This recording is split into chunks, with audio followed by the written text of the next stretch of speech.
গোপালগঞ্জ শহরের ১৫টি ওয়ার্ডসহ ইউনিয়ন পর্যায়ে মশার উপদ্রব বেড়েছে। অপরিষ্কার ড্রেন আর কচুরিপানায় ঠাসা খালবিল ও ডোবা এখন মশার প্রধান প্রজনন কেন্দ্রে পরিণত হয়েছে। স্থানীয়দের অভিযোগ, বর্ষার আগেই কার্যকর ব্যবস্থা না নেওয়া হলে ডেঙ্গু রোগীর সংখ্যা বাড়তে পারে। বর্তমানে মশার উপদ্রব অনেক বেড়েছে, সব জায়গায় মশা আর মশা। এই ময়লা আবর্জনার জন্য এখান থেকে মশা অনেক উৎপত্তি হয়। মশার আক্রমণে অতিষ্ঠ। গোপালগঞ্জ পৌরসভার দৃষ্টি আকর্ষণ করবো যে তারা যেন অতি দ্রুত মশা নিধনের জন্য ব্যবস্থা নেয়, তাহলে শহরবাসী মশার হাত থেকে রেহাই পাবে।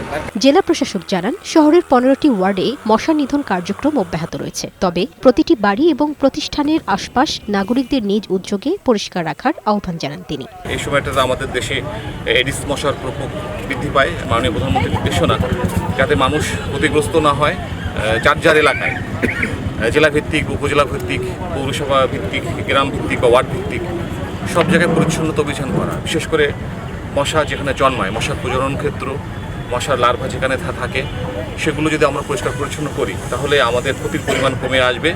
দ্রুত মশা নিধনে দৃশ্যমান পদক্ষেপ নেয়ার দাবি এলাকাবাসীর।